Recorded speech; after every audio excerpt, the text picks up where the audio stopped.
Hey again. So my FGM AAP video is too long again, so here's part two. So I submitted this in the eLetters on the AAP's website, as well as sending it in the mail and everything. And they put it up there, and then there are several other comments, and the AAP actually responded. The president of the AAP, who's not on the bioethics committee, put up a little note on the letters page. So she said, to better understand the American Academy of Pediatrics' position on female genital cutting, I encourage you to read the policy statement issued April 26. You can see the full statement here.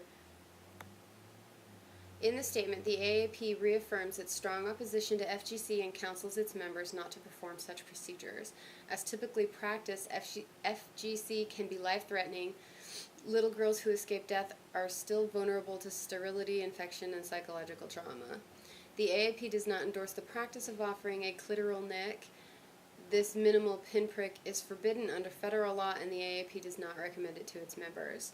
The AAP is steadfast in its goal of protecting all young girls from the harms of FGC, to which I felt compelled to respond.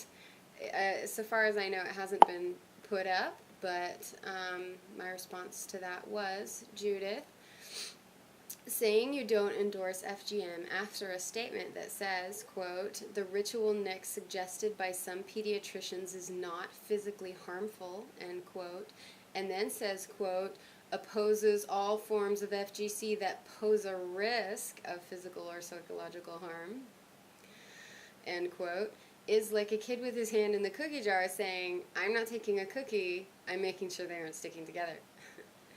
Anybody who can think can see that it equals your endorsement of this type of FGC. Plain and simple, whether you put it in the bullet points of your official recommendation or not. Having to point it out is like having to say to little Jimmy, I see you grabbing a cookie, put it back. You cover your collective buns by officially recommending XYZ, but that doesn't change the fact that you made an argument in favor of performing a non-medically indicated incision on the genitals of a perfectly healthy child, and you made an argument in favor of the law against it being changed. I'm not terribly sure why you would bother to say, no I didn't, when it's there in black and white.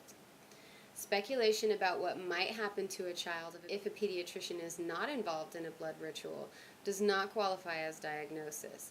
Keeping children healthy by advice and treatment of disease or injury is what pediatricians are for, and it's unethical to promote anything else.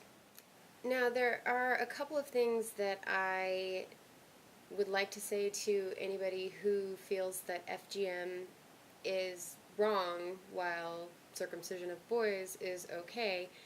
And usually that has to do with because they believe that the complications of FGM are so radically severe. What you need to consider is that the reason that we hear so much about that FGM is so drastically, horribly harmful is twofold. One is because it's not part of our society, so we do not hear the defense of this practice. We don't hear people saying that it's medically beneficial. We're not raised in an environment where we're hearing constantly that it's cleaner and blah blah blah like we are with men.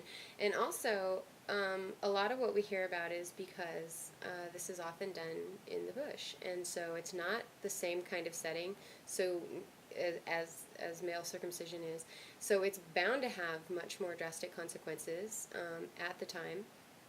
And then of course there are some very very severe forms of FGM which is of course is completely unacceptable. I'm not saying that it's okay. I'm just saying that when comparing the two, naturally, because it's not part of our culture, we tend to think of FGM as being insanely harmful just because of that cultural filter. Now, if we were to go ahead and medicalize female genital cutting the way that we have with males, and only do the forms of it that are not seriously drastic, we could achieve the same rate of complication, which for male circumcision is actually pretty high. I mean, men lose their entire penis, so it's not, it's not this simple thing that doesn't have any complications. So if the AAP were going to have integrity in their defense of using male circumcision as an example, they're saying this tiny little bit of FGM should be okay because we do so much more to boys. But if they were going to really truly have integrity with that, how far could you go with what we're doing, or with what you say you could do to little girls? You could take tissue. You've got 15 square inches on average of foreskin missing from an adult man's circumcised penis. So what could you take from a little girl that would be comparable if you're really going to say, here we do this, and that's okay, so therefore, so that would be a really slippery slope to go down, as far as, the idea of going ahead and changing the law to make, the cultural sensitivity or whatever, or religious sensitivity to accept FGM. And another thing that kind of is alarming with this idea is that labiaplasty is becoming popular with women. It's just a cultural thing. It's just one of those boiled down ideas about what's the most beautiful, and because of certain influences and print porn, the way they actually edit the images to take larger inner labia and make them appear smaller, and because we have this sort of idea that's catching hold about what equals a beautiful vagina, and women are sensitive to that and sort of susceptible the same way we're susceptible to the idea of bigger breasts being more beautiful. So we go ahead and have boob jobs. I mean, we're already susceptible to this societal pressure of beauty. So, at what point might the acceptance of this surgery reach down into breaching the rights of our children? We already do male circumcisions because we have a cultural idea of what's attractive. We're used to seeing the circumcised penis, so I want my son to look like me, or ew, women think that's gross, so you cut it off. At what point might that actually catch hold for our little girls? So, we really do have to step away from our cultural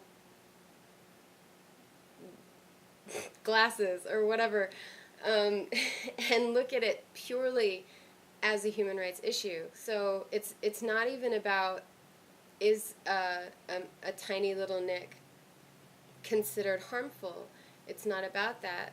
It's not about whether you think circumcision on a male is harmful or bad, having a bad result or whatever. What it's about is that each individual has to be allowed to make those types of decisions for themselves, even if there's a medical benefit, even if there's research to show a medical benefit. There's a medical benefit to having, your ears chopped off, maybe, because you'll never get cancer on your earlobes. If someone is going to lose an entire body part for the idea of a future benefit, then they ought to be the ones who are deciding if having those medical benefits is actually worth losing that body part. So I'm sure I've talked myself out of time again. So anyway, thanks for watching.